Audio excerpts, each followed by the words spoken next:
எரேமியா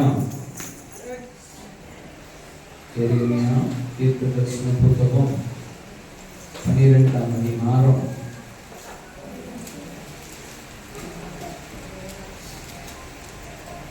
5வது வசனத்தை யாராவது படிக்கணும். எரேமியா 12ஆம் அதிகாரம் 5வது வசனம். நீ காலாட்களோடு ஓடும்போது உன்னை இழைக்க பண்ணீர்களானால் குதிரைகளோடு எப்படி சேர்ந்து ஓடுவாய்? சமாதானம் உள்ள தேசத்திலேயே நீ அடைக்கலம் தேடினால் யோர்தான் பிரவாசித்து வரும்போது நீ என்ன செய்வாய்? என் அன்பு தேவனே, பரிசுத்த ஆவியானவரே, நாங்க தேவனுடைய வார்த்தை கேட்கும் நேரத்துல வந்திருக்கிறோம். அப்பா, நீர் எங்களோடு இடைப்படுவீராக. ஆண்டவரே, இந்த வருஷத்தின் கடைசி ஞாயிற்றுக்கிழமை தேவ செய்தி கேட்க வந்திருக்கிறோம். அப்பா, எங்களை பலப்படுத்துங்க. உங்களுடைய வார்த்தைகள் எங்களுக்கு கடந்து வரட்டும். ஆண்டவரே, நீர் எங்களோடு பேசுவீராக.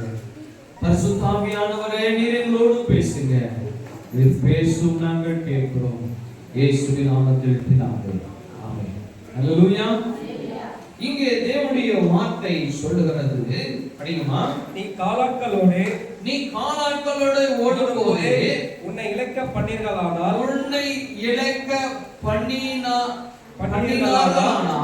குதிரைகளோட எப்படி சேர்ந்து ஓடுவாய்? அல்லேலூயா. நீ காலில் ஓடுறவன் கூட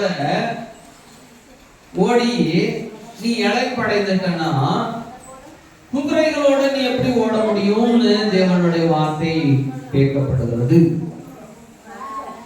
தேவனுடைய பிள்ளைகளாகிய நாம் இந்த வாழ்க்கை தேவன் கொடுத்ததான இந்த வாழ்க்கையில இந்த உலகத்தின் அநேக போராட்டங்களுக்குள்ளே நாம் கடந்து போக வந்து கொண்டு வருகிறோம். அநேக போராட்டங்கள், அநேக பிரச்சனைகள், அநேக சண்டைகள். பிசாசு நம்மை சோதிப்பதற்கு அநேக காரியங்களை செய்து வருகிறான். செய்திகளை கேட்டோம். இடத்துல ஒரே ஒரு காரியத்தை மாத்திரம் சொல்லுகிறேன். தயவு செய்து நம்முடைய உயிரை நம்ம எடுத்துக்கொள்றதுக்கு எந்த அதிகாரமும் நமக்கிட்ட இல்லை. நேற்று நான் ஒரு சகோதரத்துல பேசி கொண்டிருந்தேன். சகோதரி சொன்னாங்க, நான் செத்து போயிடுவேன். ஆமா, செத்து போயிடுவேன். இந்த வார்த்தை நம்ம வாயில வரவே கூடாது. இந்த வார்த்தை நம்மளோட வாயில வரக்கூடாது. பிசாசு அதுதான் காத்துட்டு இருக்கிறான். பிசாசு அதுக்காக தான் காத்துட்டு இருக்கிறான். என் வாயில அப்படிப்பட்ட ஒரு வார்த்தை வந்துவிடக் கூடாது. நம்மளோட வாய் சொல்லுகிற வார்த்தை அது வல்லமை உடையது. நீங்க சொல்லுகிற வார்த்தை உங்களுக்கு விரோதமாய் அவை எழுப்பும். தேவ பிள்ளைகளாகிய நம்ம அப்படிப்பட்ட ஒரு காரியத்திற்குள்ளே கடந்து போயிடக்கூடாது. நம்ம சாட்சி மூலமாக நான் கேட்டேன், தேவ பிள்ளைகளே, நீங்க அப்படி மரணத்துக்குள்ளே கடந்து போனீங்கன்னா நீங்களே உங்களுடைய உயிரை நீங்க மாற்றிக் கொள்வீர்கள் என்று சொன்னால், நீங்க எவ்வளவு பெரிய கிறிஸ்தவர்களாக இருந்தாலும், நீங்க அந்நிய பாஷையை பேசுகிறதான தேவனுடைய பிள்ளைகளாக இருந்தாலும், பரிசுத்தவராக இருந்தாலும், வேதத்தை அனுதினம் வாசிக்கிறவர்களாக இருந்தாலும், நீ எப்படிப்பட்ட தேவனுடைய பிள்ளையாக இருந்தாலும் தேவனுடைய ராஜ்யத்திற்குள்ளே போவதற்கு அனுமதி கிடையாது. எப்ப தெரியுமா? என் உயிரை நான் மாற்றி கொள்வேன்னா, நான் சூசைட் பண்ணி நான் சாவேனா, நான் தேவனுடைய ராஜ்யத்திற்குள்ளே கடந்து போக முடியாது. இந்த காலாட்களோட, இந்த மனுஷர்களோட, இந்த போராட்டத்தோட என்னால ஓட முடியலன்னா இந்த குதிரைகளோடு எப்படி ஓட முடியும்? குதிரைன்னு சொன்னா ஆவிகள். குதிரை என்று சொன்னா ஆவிகள். தேவ வார்த்தை சொல்லுகிறது, சகரியா 6ஆம் அதிகாரம் 5வது வசனத்தை நீங்க படிச்சு பார்த்தீங்கன்னா தெரியும். தேவ பிள்ளைகளே, நீ சாதாரண மனுஷனோட போராடுகிற இந்த போராட்டத்தையே உன்னால தாங்க முடியவில்லை என்று சொன்னா, நீ எப்படி இந்த அசுத்தாவிகளோ இந்த மாதிரி காரியங்கள் வரும் பொழுது எப்படி நீ ஓடுவ? இதையே தாங்க முடியலையே, இதையே பிரச்சனையை தாங்க முடியலையே, இந்த பிரச்சனையே எனக்கு பெருசா இருக்குது. இனிமேலோட வாயில அந்த வார்த்தை வரவே கூடாது. நான் சாவேன் என்றதான அந்த வார்த்தை உங்களோட வாயில வரவே கூடாது. தேவன் துக்கப்படுவார், தேவன் துக்கப்படுவார். சாதாரண ஒரு காரியம், அற்ப காரியம், ஒன்றுமில்லாத காரியம், ஒன்றுமே இல்ல, ஒரு நொடிப்பொழுதுல நம்ம உயிர் போய்விடும். நம்ம அப்படி போயிட்டோம் அப்படின்னா நம்ம தேவனுடைய ராஜ்யத்திற்குள்ளே போக முடியாது, நரகத்துக்கு தான் போவோம். இந்த உலகத்துல உங்களுக்கு எவ்வளவு பெரிய பயம் உங்களுக்குள்ள இருந்தாலும் நான் ஒன்னே சொல்றேன், என் தேவன் உங்களோட இருக்கிறார் என்பதை நீங்க மறந்து போய் விடாதீங்க. கர்த்தர் உங்கள் அருகாமையிலே இருக்கிறார். உங்களுடைய பிரச்சனைகளை பார்க்கிறார், உங்களுடைய துன்பங்களை பார்க்கிறார், உங்களுடைய கண்ணீரை பார்க்கிறார். ஆனா அவர் நேரம் வர வரையும் நீங்க காத்திருக்கணும், நான் காத்திருக்கணும். அவருடைய நேரம் வரணும். அவருக்கு தெரியும் எப்ப எந்த காரியத்தை செய்ய வேண்டும் என்று தேவன் நன்கு அறிந்திருக்கிறார். ஆகையினால அவருடைய வேலைக்கு நீங்க காத்திருப்பீர்களே, ஆனால் தேவன் உங்களை உச்சத்தில் வைக்க போகிறார். அல்லேலூயா, அல்லேலூயா. நான் ஒரே ஒரு சாட்சி சொல்றேன். நானு எங்களுடைய குடும்பத்துல, என்னுடைய சொந்தத்துல ஒரு சகோதரன் ஒரு சகோதரி இருந்தாங்க. அந்த சகோதரனும் சகோதரியும் செல்ஃபி எடுக்கிறாங்களாம். என்னமா செல்ஃபி? என்ன செல்ஃபி தெரியுமா? என்ன செல்ஃபி? தூக்கு கயிறை போட்டுக்கிட்டு நான் செல்ல போறேன் அப்படின்னு செல்ஃபி. என்ன ஆச்சு தெரியுமா? செல்ஃபி ரீல் ஆகி போச்சு. அவன் உயிர் கடந்து விட்டு ஒரு நொடி பொழுதுல காலி, முடிஞ்சிச்சு கதை. எந்த நாளிலும் இந்த வார்த்தை நீங்க சொல்லுவீங்கன்னா, என் தேவன் துக்கப்படுவார், உங்களை சிருஷ்டித்த தேவன் துக்கப்படுவார்.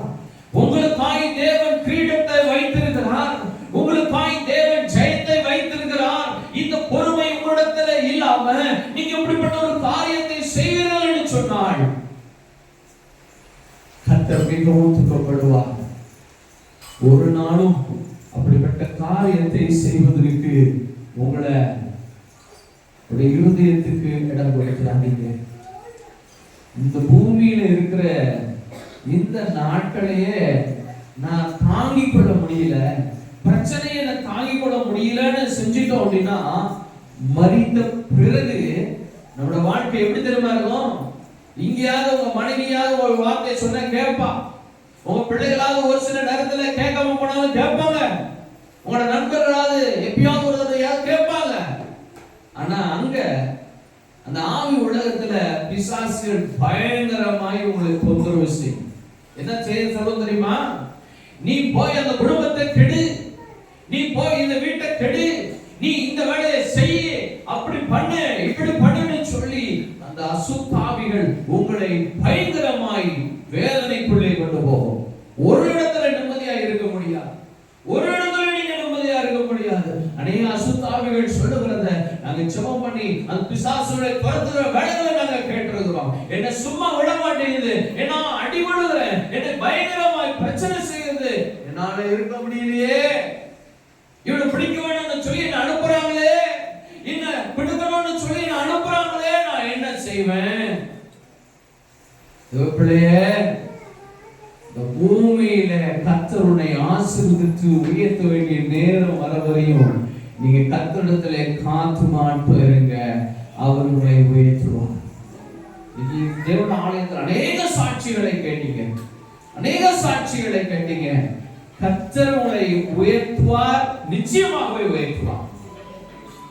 நீங்க பிரச்சனையில, கண்ணீர்ல, கஷ்டத்துல, கடன்ல, துன்பத்துல, வியாதியில இருந்த அநேகரை எல்லாரையும் கர்த்தர் விடுதலை செய்து ஆசீர்வதித்திருக்கிறாரே, உயர்த்திருக்கிறாரே. உட வாழ்க்கையில் செய்ய மாட்டாரா? நிச்சயமாய் செய்வார். சங்கீதத்தோடு நீங்க சத்தியத்தை தேவனுடைய வார்த்தையை கேட்டீங்க. கர்த்தருடைய கிருபையும் பலனும் உங்களை தாங்கிக் கொண்டே இருக்கிறது. தேவனுடைய கிருபையும் பலனும் உங்களை தாங்கிக் கொண்டே இருக்கிறது.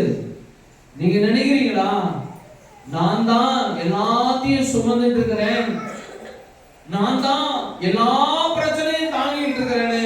இல்ல, உங்களால தாங்கவே முடியாது. தேவன் உங்களோட இருக்கிறதுனால தாங்குறீங்க. ஹல்லேலூயா. என் கிருபை உனக்கு போதும்னு சொல்றாரு. அவருடைய கிருபை உங்களோட இருக்கிறது. அந்த கிருபை தான் உங்களை பிரச்சனைகளை தாங்குகிறது. அவருடைய கிருபை மாத்திரமே உங்களை தாங்கி வழிநடத்துகிறதா இருக்கிறது. ஆகினால என் அன்பு தேவ பிள்ளைகளே, ஒரு நாளும் கர்த்தருக்கு பிரியமில்லாத சொல்லிடாதீங்க. தேவன் துக்கப்படுவார். தேவன் துக்கப்படுவார். இப்படி ஒரு காரியங்கள் செஞ்சிருப்பீங்க அப்படின்னா நீங்க கர்த்தரிடத்துல மன்னிப்பு கேட்டுருங்க. ஏசப்பா, நான் அறியாம செஞ்சிட்டேன், தயவு கூர்ந்து என்ன மன்னிச்சிருங்க. ஆண்டவரே, நான் அறியாமல் சிந்தித்து விட்டேன், அறியாமலே வாயில அறிவிட்டேன், அறியாமல் விடுபட்ட ஒரு முயற்சி செய்துட்டேன், என்ன மன்னிச்சிருங்கன்னு சொல்லுங்க. கர்த்தர் மன்னிப்பார். இது பாவம், இது பாவம். அதான் வசனம் சொல்லுகிறது, இந்த காலாட்களோட நீ நடந்து போகிறது, நீ டயர்டாகி நீ மூச்சு வாங்கி இப்படி போய் நின்னுட்டு இருப்படினா குதிரைகளோட எப்படி ஓடுவேன்னு கர்த்தர் கேட்கிறார். குதிரைகளோட எப்படி ஓட போற? சாதாரண மனுஷனுடைய என்னால போராட முடியலன்னா இந்த குதிரைகளோட நீ எப்படி போராட முடியும்? பிசாசுகளோட, அசுத்தாவிகளோட நீ எப்படி போராட முடியும்னு தேவன் கேட்கிறார். தேவ பிள்ளைகளே, கர்த்தர் உங்களுக்கு துணை நிற்கிறார். அல்லேலூயா. கர்த்தர் உங்களுக்கு துணை நிற்கிறார். அவர் நேரம் வர வரையும் காத்திருக்க வேண்டும். இயேசு கிறிஸ்து இருக்கிறாரு, அவங்க அம்மா இருக்கிறாங்க. ஆனா ஒரு கல்யாணம் அங்க பற்றாக்குறை வந்தது. மரியா சொல்றாங்க, இப்போ இயேசு கிறிஸ்துவ பார்த்து பேச சொல்லி சொல்றாங்க. ஆனா இயேசு கிறிஸ்து சொல்ற, உனக்கு எனக்கு என்ன அமைதலாயிரு, என் நேரம் இன்னும் வரவில்லை. There is a time for everything. எல்லாவற்றுக்கும் ஒரு நேரம் உண்டு. எல்லாவற்றுக்கும் ஒரு நேரம் உண்டு.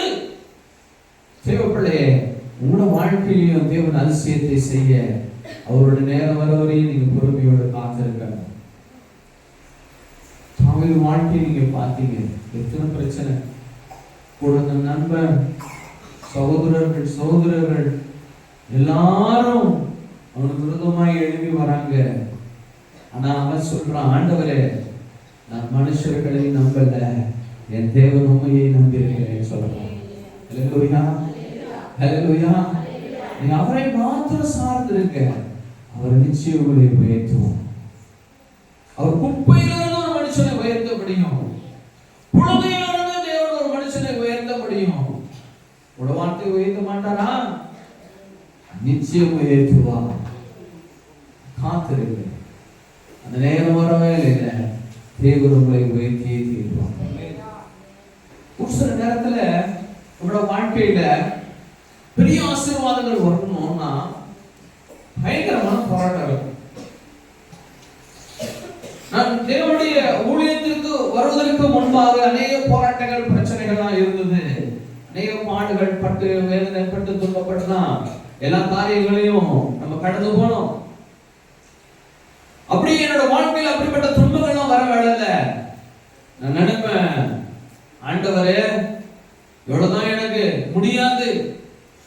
நான் நேசப்பகிட்ட நான் சொல்லுவேன், ஆண்டவரே, என்னால முடியல, இது போதும் எனக்கு, நீ இதை செய்யலன்னா நான் இப்படி மாறிடுவேன் ஆண்டவரேன்னு நான் சொல்லுவேன். அது எவ்வளவு பெரிய தவறு என்பதை இன்றைக்கு நான் உணர்கிறேன். ஆனாலும் கர்த்தருடைய கிருபை என்னை தாங்கினது. ஹல்லேலூயா, ஹல்லேலூயா. எத்தனையோ மரண கட்டுகள், எத்தனையோ மரண கட்டுகள், அவருடைய சித்தம் நம்மளுக்கு வர வரையும் நம்ம காத்திருப்போம்னா, நான் நினைச்சு கூட பார்க்கல, எங்க அப்பா எத்தனை முறை சொல்லி பார்க்கல, நான் இன்னைக்கு தேவோட ஊழியக்காரனாக முன்னாடி நின்றுக்கிறேன். ஹல்லேலூயா, ஹல்லேலூயா. இது எவ்வளவு பெரிய பாக்கியம் என்று இன்னைக்கு நான் நினைக்கிறேன். அன்னைக்கு அதை நினைக்க முடியல. காரணம், உலகம் எனக்கு பெரிதாய் தோன்றினது. உலகம் எனக்கு பெருசாய் இருந்துச்சு. உலக வாழ்க்கையை நான் சாதிச்சுட்டேன்னா அதுதான் பெருசுன்னு நினைச்சேன். இல்ல, உலகத்துல நான் எதை சாதிச்சாலும் நான் தேவனிடத்துல கடந்து போக முடியாது. ஆனா என் தேவனிடத்துல நான் சாதிச்சேனா பரலோகத்துல எனக்கு பெரிய பொக்கிஷம் இருக்கும். ஹல்லேலூயா. என் தேவனுடைய ராஜ்யத்தை நான் சுதந்திரித்துக் கொள்ள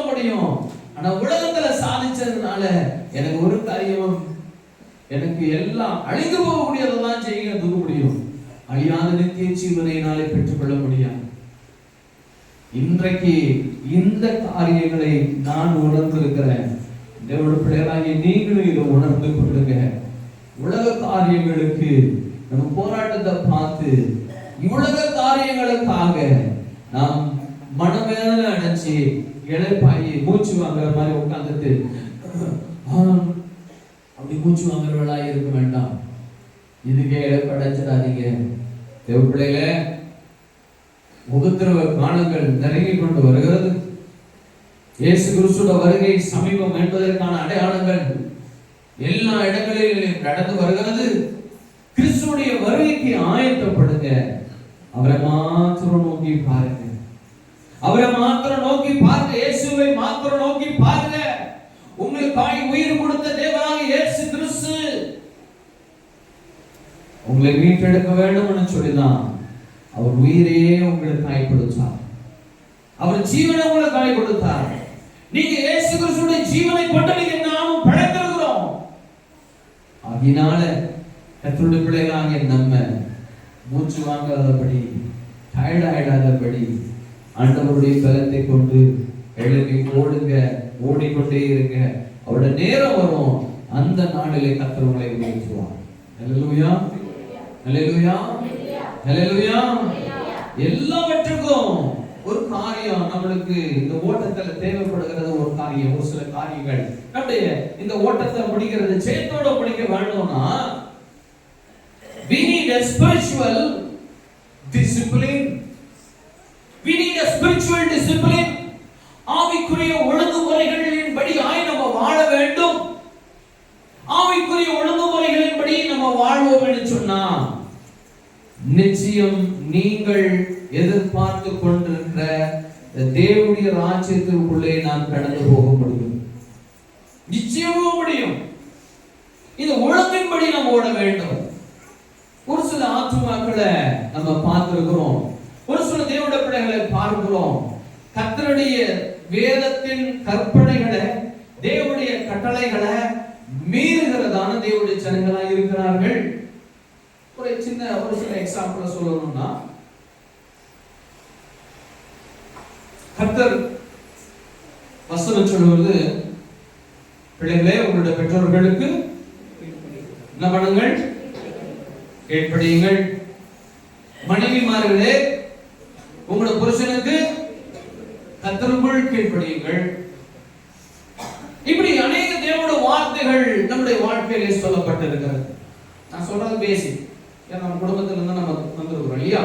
அப்ப நம்ம பேசிக்கான ஒரு காரியத்துல முதல்ல குடும்பத்துல புருஷனும் மனைவிக்கும் பிரச்சனைனா, பிள்ளைகளுக்கும் பெற்றோர்களுக்கும் பிரச்சனை அப்படின்னா, உங்களுடைய குடும்பத்துல தேவனுடைய சமாதானம் அற்று போய் காணப்படும். உங்களுடைய குடும்பத்துல சமாதானம் இல்லை அப்படின்னா பரிசுத்த ஆவியானவர் உங்களுடைய வாழ்க்கையில கிரியை செய்ய முடியாது. உங்க வாழ்க்கையில தேவ சமாதானம் நிச்சயம் வேணும். நீங்க சமாதானத்தோடு கர்த்தரிடத்தில் அமர்ந்து இருந்து செபிக்க வேலையில தேவன் உங்களுடைய வாழ்க்கையில் அநேக காரியங்களை செய்வார். சமாதானம் இல்லாம, ஒருமனம் இல்லாம நீங்க தயவு செய்து நீங்க கர்த்தரை தொழுது கொள்கிறவரான பிள்ளைகளா இருப்பீங்கன்னா கர்த்தர் நீங்க உங்கள்கிட்ட சொல்றாரு, தயவு செய்து சொல்றேன், நீங்க ஒழுங்கின்படி ஓடுங்கள். ஒழுங்கின்படி ஓடுங்கள். நம்முடைய பந்தயம் இந்த உலகத்துக்கான பந்தயம் அல்ல.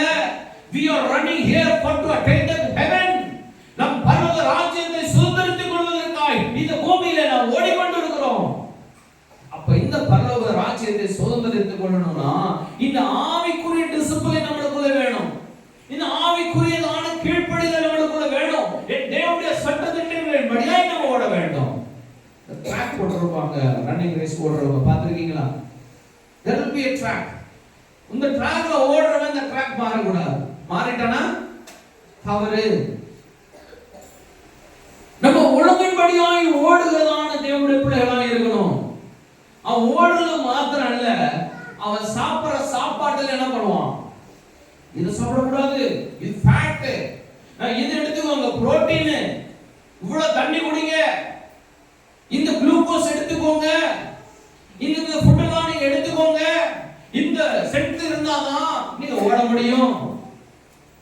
இந்த ஸ்ட்ரென்த் இருந்தாதான், இந்த வேத வசனத்தின் ஸ்ட்ரென்த் இருந்தாதான் நீங்க ஸ்பிரிச்சுவல் டிசிப்ளின் படி நீங்க ஓட முடியும். இந்த வேத வசனங்கள் உங்களுக்கு கற்பிக்கப்படுகிறது.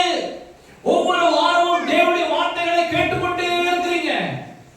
அப்போ இந்த தேவனுடைய வார்த்தையின் ஒழுங்கின்படி நீங்க ஓடுவீங்கன்னா கர்த்தர் உங்களை தேவனுடைய ராஜ்யத்திற்குள்ளே சேர்ப்பார். இல்லை அப்படின்னு சொன்னா நான் கர்த்தருடைய பிள்ளைன்னு வேஷம் தரிக்கவே முடியுமே ஒழிய நான் பரலோகத்தை சுதந்திரித்துக் கொள்ள முடியும். நீங்க தேவனுடைய ராஜ்யத்துக்குள்ள நீங்க பிரவேசிக்க முடியாது.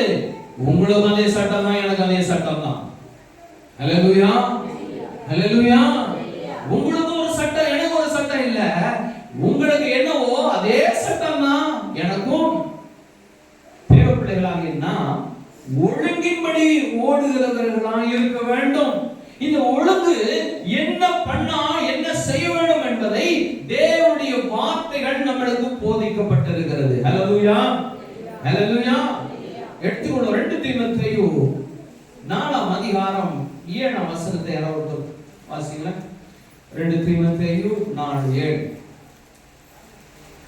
கொஞ்சம் லேட் ஆயிடுச்சு விசுவாசிகள்.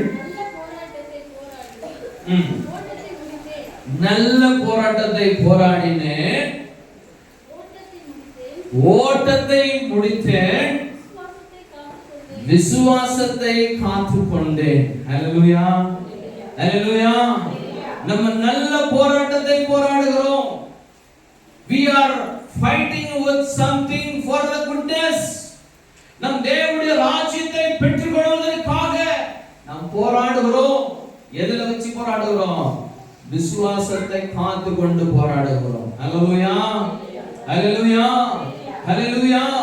நாம் தேவனுடைய பிள்ளைகள் என்பதை ஒரு நாளும் மறந்து விடாம நீங்க கர்த்தருக்கு என்று வாழ்வீர்கள் என்று சொன்னா என் கர்த்தருடைய வேத வசனங்களின் படியாய் உங்களை ஒப்பு கொடுத்து நீங்க கர்த்தருக்காய் வாழுங்க. ஒரு சில நேரத்துல நான் ஏன் இவனுக்கு கேட்கணும், நான் ஏன் இவனுடைய வார்த்தையை கேட்கணும்? பிள்ளைகள் நினைப்பாங்க, நான் ஏன் அப்பாவுடைய வார்த்தையை கேட்கணும், நான் ஏன் அம்மாவுடைய வார்த்தையை கேட்கணும், நான் ஏன் புருஷனுடைய வார்த்தையை கேட்கணும், நான் ஏன் என்னுடைய மாமாவுடைய வார்த்தையை கேட்கணும்? தேவ பிள்ளைகளே, God has set a discipline in our life. நம் தேவன் நம்மளுடைய வாழ்க்கைக்கு ஒரு சில டிசிப்ளினை கர்த்தருடைய வசனங்கள் மூலமாய் நமக்கு கற்றுக் கொடுத்திருக்கிறார்.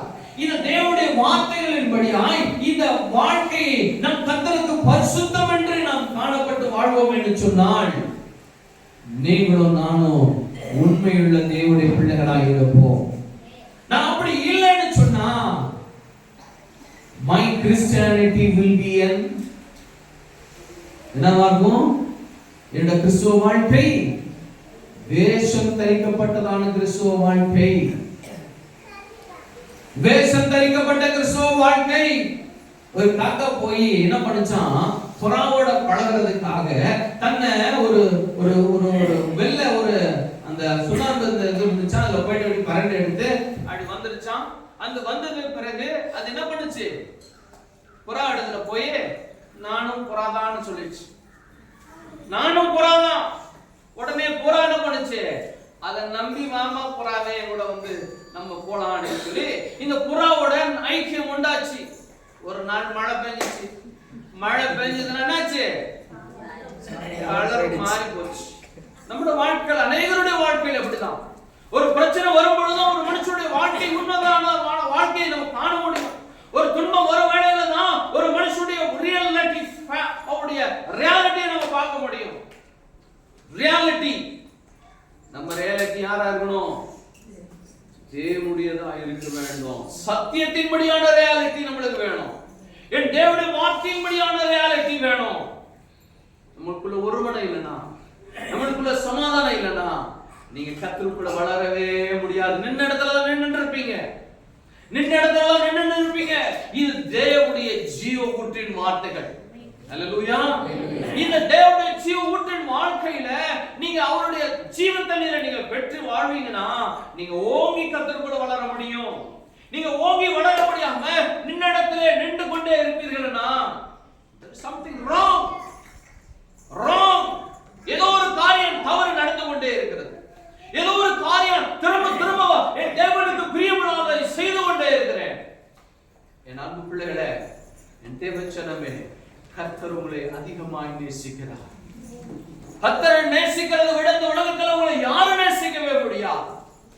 அவருடைய அன்பை நினைச்சிருங்க, அவருக்கு கீழ்ப்படியுங்க, அவருடைய வார்த்தைக்கு கீழ்ப்படியுங்க. கர்த்தருக்காக எதையும் சகித்துக் கொள்ள உங்களை ஒப்பு கொடுப்பீர்கள் என்று சொன்னா கர்த்தர் உங்களிலே ஜெயம் பெறுவார். ஹல்லேலூயா. கர்த்தர் உங்களிலே ஜெயம் பெறுவார். ஒரு நாளும் உங்களோட நம்பிக்கை இழந்து விடாதீங்க. ஒரு நாளும் உங்களோட நம்பிக்கை இழந்து விடாதீங்க. ஒரு நாளும் never. எப்பவுமே நீங்க விசுவாசத்தில் தேவ பலன் அடைந்தவர்களாய் இருக்க வேண்டும். விசுவாசத்திலே நீங்க தேவனுடைய பலன் அடைந்தவர்களாய் இருக்க வேண்டும். கர்த்தர் உங்களுக்கு உதவி செய்ய அவர் வல்லமையுள்ளவராய் இருக்கிறார். ஒழுங்கின்படியாய் ஓடுகிறவர்களாய் இருப்போம்னா நீங்கள் இலைப்படையவே மாட்டீர்கள். ஹல்லேலூயா. ஹல்லேலூயா. தேவனுடைய வார்த்தைகளின்படியாய் நீங்கள் கீழ்ப்படிஞ்சு நடப்பீங்கன்னா நிச்சயமாக நீங்கள் இலைப்படையவே மாட்டீர்கள். ஓடிக்கொண்டே இருப்பீர்கள். ஒரே ஒரு வேளை எலியாவுக்கு சாப்பாடு கொடுத்துட்டாங்க, கொண்டு வந்து கொடுத்தாச்சு. கட்டி எழுப்புறார், ஐயா எலியா எழுதுறியா, நீ போக வேண்டிய தூரம் வெகு தூரம், எழுந்திரி, போயிட்டே இரு. ஒரே வேளைதான் சாப்பாடு. இதுதான் தேவனுடைய பெயர், இதுதான் கர்த்தருடைய வார்த்தை. நீங்க தேவனுடைய வார்த்தையை நீங்க புசிக்கிறீங்க, நீங்க உட்கொள்ளுறீங்க. நீங்க தேவனுடைய வார்த்தையை உட்கொண்டும் நீங்க மாம்சத்தின் பிரகாரம் நீங்க வாழ்வீங்கன்னா, நீங்க தேவனுடைய சத்தியத்தின் பிரகாரம் நீங்க வாழ மாட்டீங்க அப்படின்னா நீங்க இளைப்படைந்து விடுவீர்கள். நீங்க நினைக்கலாம், ஏய் நான் ஆசீர்வாதமா இருக்கிறேன், எனக்கு சுகம் இருக்கு, பலன் இருக்கு, ஞானம் இருக்கு, அறிவு இருக்கு, எனக்கு எனக்கு எல்லாருமே இருக்கிறாங்க, எங்க வீட்டுக்காரங்க பெரிய ஆளு, எங்க ஹஸ்பண்ட் பெரிய ஆளு. சொந்தக்காரங்களாம் எவ்வளவு பெரிய ஆளுங்க தெரியுமா?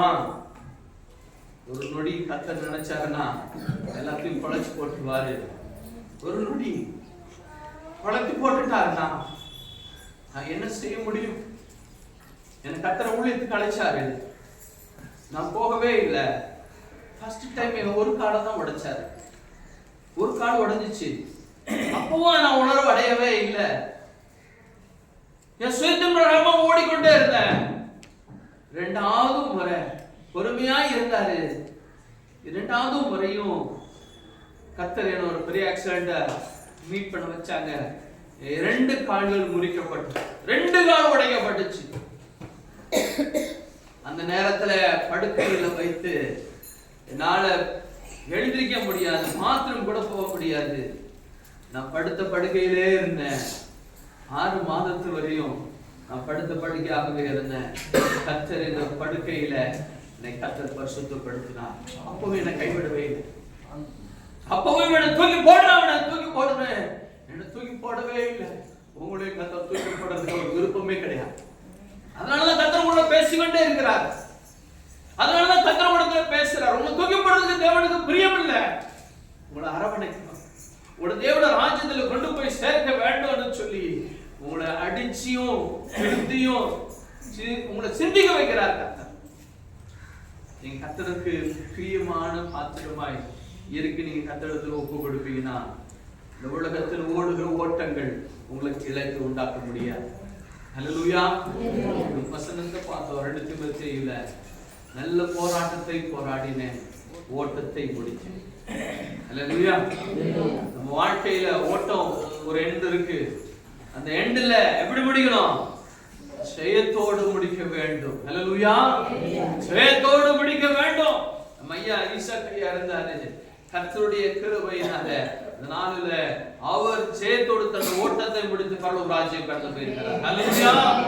ஹல்லேலூயா. அவருக்கு எத்தனை வேதனை இருந்துச்சு, துன்பம் இருந்துச்சு, வேதனைகளும் வந்து தேவனுடைய ஆலயத்துல வந்து படுத்து கொண்டிருப்பார்.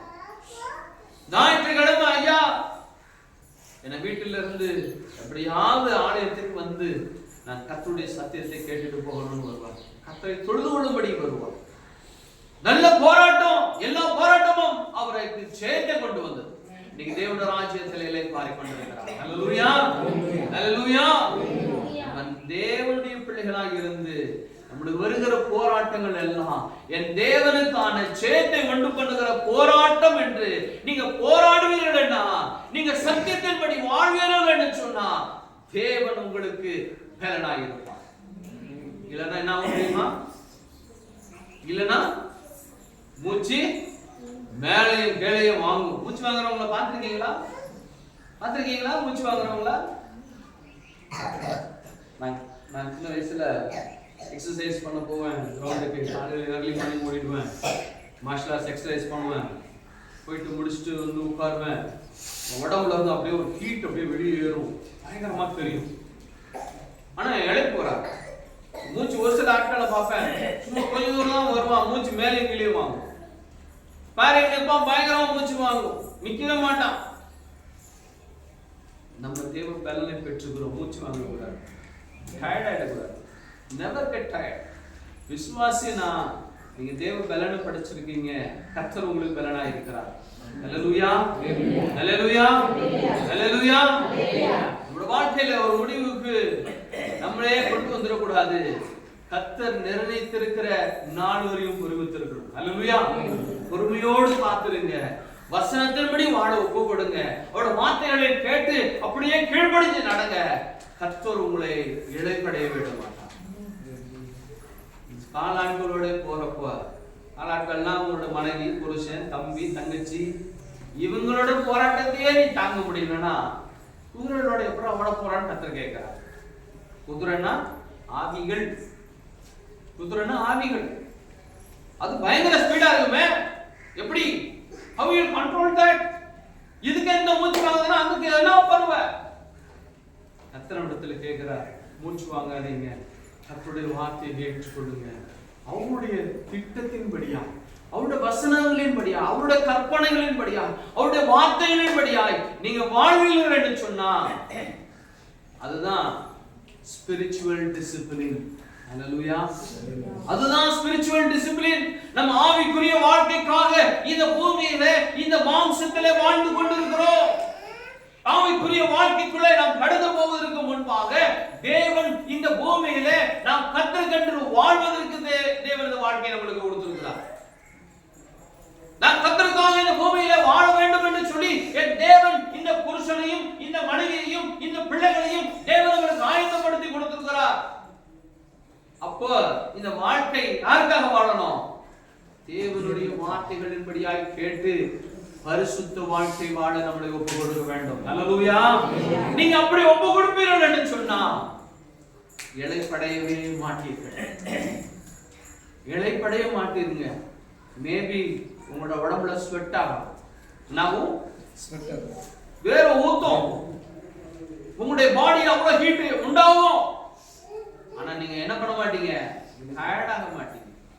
எவ்வளவு நேரம் இருந்தாலும் டயர்ட் ஆகாது. ஏன்? நீங்க ஒழுங்கின்படியாய் தேவனுடைய வார்த்தையின்படியாய் ஓடுகிறீர்கள். ஹல்லேலூயா, ஹல்லேலூயா.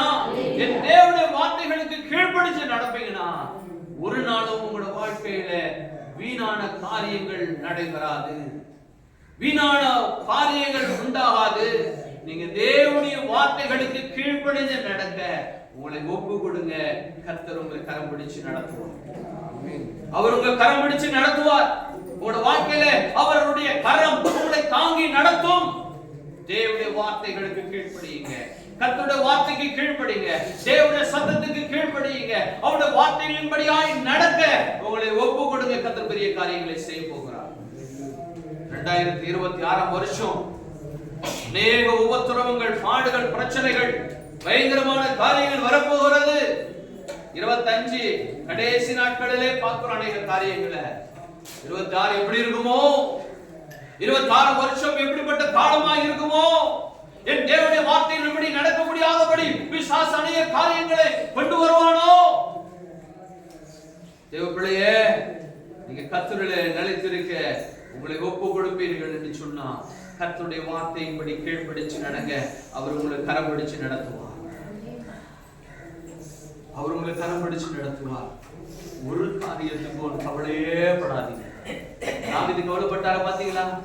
ஆண்டவர் எடுத்து சொல்றார், ஆண்டவரே நான் மனுஷனை நம்பல, நான் உண்மை நம்பி இருக்கிறேன். அல்லேலூயா. யாரையும் நம்பாதீங்க, யார் எந்த மனுஷனை நம்பாதீங்க. இன்னைக்கு இருப்பாரு, நாளைக்கு காண போயிடுவாரு. இன்னைக்கு இருப்பாரு, நாளைக்கு காண போயிடுவாரு. கர்த்தரை பிடிச்சு கொள்ளுங்க, அவர் உங்களை வல்லமையாய் கரம் பிடித்து நடத்த வல்லமையுள்ளவராய் இருக்கிறார். அல்லேலூயா, அல்லேலூயா, அல்லேலூயா. நல்ல போராட்டத்தை போராடினேன், ஓட்டத்தை முடித்தேன் என்று சொல்லி நம்மளோட வாழ்க்கையின் ஓட்டத்தை முடிக்க வேண்டும். அல்லேலூயா. நல்ல போராட்டமா இருக்கணும், அது நல்ல போராட்டமா இருக்கணும். அது தேவனுக்கு மகிமையான போராட்டமா இருக்க வேண்டும். பிள்ளைகள் பெற்றோர்களுக்கு கீழ்ப்படிச்சு நடக்கணும். தேவனுடைய பிள்ளைகள் பெற்றோர்களுடைய வார்த்தைகளுக்கு கீழ்ப்படிச்சு நடக்கிறவர்களாக இருக்கணும். மனைவிமார்களே, உங்களுக்கு ஒரு வார்த்தை சொல்லுகிறேன், உங்களோட புருஷன் வார்த்தைகளுக்கு கீழ்ப்படிச்சு நடங்க. எப்படி கிறிஸ்து இந்த சபைக்கு தலையாய் இருக்கிறாரோ, அப்படியே உங்களோட குடும்பத்தின் தலைவராய் உங்களோட புருஷன் இருக்கிறாரு. உங்களோட புருஷனுக்கு கீழ்ப்படியுங்க, மரியாதை கொடுங்க, அவரை அன்போடு கர்த்தருக்குள்ள நடத்துங்க. கர்த்தருக்கு இந்த டிசிப்ளினான வாழ்க்கை வாழுங்க. கர்த்தர் உங்களை ஆசீர்வதித்து உயர்த்துவார். கர்த்தருடைய வார்த்தை எல்லாவற்றையும் கேளுங்க. நான் ரெண்டு எக்ஸாம்பிள் சொல்றேன், ஏன்னா அதுதான் பேஸ். அந்த பேஸ்ல இருந்து தான் மற்ற காரியங்கள் வெளியில போகும். இந்த காரியத்துக்கு கீழ்ப்படியுங்க. இந்த காரியத்தை கர்த்தருக்குள்ளான வழிகளில நீங்க நடக்கிறதுக்கு உங்களை ஒப்பு கொடுங்க. கர்த்தர் உங்களை ஆசீர்வதிப்பார், உயர்த்துவார். ஏற்ற வேளை வரும், அந்த வேளையில நீங்க ஆசீர்வதிக்கப்படுவீங்க. உலகத்துல நம்ம பெருமை பாராட்டணும்னா ஒன்னே ஒண்ணு குறித்து தான் நம்ம பெருமை பாராட்ட முடியும். ஒரே ஒரு காரியம் நாம் பெருமை பாராட்ட முடியாது. என்ன பெருமை பாராட்ட முடியும் அப்படின்னு சொன்னா, நம்முடைய தேவன் ஒருவரை மாத்திரம் தான் பெருமை பாராட்ட முடியும். அது ஒண்ணு மட்டும்தான் நிரந்தரமானது. அது ஒண்ணு மட்டும்தான் நம்முடைய வாழ்க்கையில் எல்லாவற்றையும் தரக்கூடியது. அது ஒண்ணு மட்டும்தான் நம்முடைய பரலோக ராஜ்யத்தையும் கொண்டு போய் சேர்க்கக்கூடியது. ஆகையினால ஒரு நம்பிக்கை கர்த்தர் மேல வைத்தவர்களா நல்ல போராட்டத்தை போராடி ஓட்டத்தை முடிக்க கர்த்தர் கிருபை செய்ய நீங்களும் நானும் கர்த்தருக்குள்ளாய் ஓடுவோம். கர்த்தர் நம்மளோட வாழ்க்கையில ஜெயம் தருவார். ஹல்லேலூயா, ஹல்லேலூயா. கர்த்தர் நம்மளுக்கு எல்லா ஜெயத்தையும் தர அவர் வல்லமையுடையவராய் இருக்கிறார். அவர் சாதாரண ஒரு மனுஷனை போல அவர் அல்ல. He is a mighty God. He is a miracle God. The God who created heaven and the earth. வானத்தையும் பூமியையும் உண்டாக்கின சர்வ வல்லமையுள்ள தேவனே நம்முடைய தேவன். ஆகையினால கவலைப்படாதீங்க, கர்த்தர் உங்களை உயர்த்துவார். நல்ல போராட்டத்தை போராடுங்க, கர்த்தருக்காய் போராடுங்க. கர்த்தருடைய வாழ்க்கை வாழ வேண்டும் என்பதற்காக உங்களை தாழ்த்தி கர்த்தரிடத்தில் ஒப்பு கொடுங்க. கர்த்தர் உங்களுடைய வாழ்க்கையில ஜெயத்தை தருவார். அல்லேலூயா. இப்படி முழங்கால்படியில நேரமாகிவிட்டது. நம்முடைய செய்தியை உங்களுக்கு தர முடியல. ஆண்டவரே, நான் நல்ல போராட்டத்தை போராடி என்னுடைய ஓட்டத்தை முடிக்க இந்த வருஷத்தை முடித்து இதோ அடுத்த வருஷத்துக்குள்ள நான் கடந்து போக போறேன். 26 வருஷத்துக்குள்ள நான் கடந்து போக போறேன். என் தேவன் என்னை கரம் பிடித்து நடந்துங்கப்பா. என் தேவன் என்னை கரம் பிடிச்சு நடந்துங்க. உங்களுடைய நாம மகிமை கண்டு வாழ உதவி செய்யுங்க. கர்த்தர் கண்டு வாழ உதவி செய்யுங்க. ஓட்டத்தை ஆண்டவரே டிசிப்ளினாய் கர்த்தருடைய வார்த்தைகளின்படியாய் நாங்க ஓட உதவி செய்யுங்க. கர்த்தர் பெரியவர் ஆண்டவரே, நீர் எங்கள் பெரிய தேவன் ஆண்டவரே, எங்களை நடத்தும். உங்களுடைய நாமம் ஒன்றே மகிமைப்படட்டும். இயேசுப்பா, எங்களை தாழ்த்தி அர்ப்பணிக்கிறோம். கர்த்தர் நாமம் ஒன்றே மகிமைப்படுவதாம். எல்லாம் புதிகன மகிமையாவும் உமக்கு செலுத்துகிறோம். இயேசுவின் நாமத்தில் ஜெபத்திடுகிறேன் அருமை நல்ல பிதாவே. நம்முடைய கர்த்தராகிய இயேசு கிறிஸ்துவின் கிருபையும் பிதாவாகிய தேவனுடைய அன்பும் பரிசுத்த ஆவியானவருடைய ஐக்கியமும் அன்பும் சமாதானமும் கேட்கப்பட்டதான தேவனுடைய வார்த்தையும் படியாய் தேவனுடைய பிள்ளைகளாகிய நம்ம அனைவருக்கும் கர்த்தராகிய தேவன் தாமே நமக்கு கூட இருந்து நல்ல போராட்டத்தை போராடி முடிக்க கர்த்தர் நம்முடைய கிருபையும் பலனையும் அருளி செய்து வழி நடத்துவாராக. ஆமென்.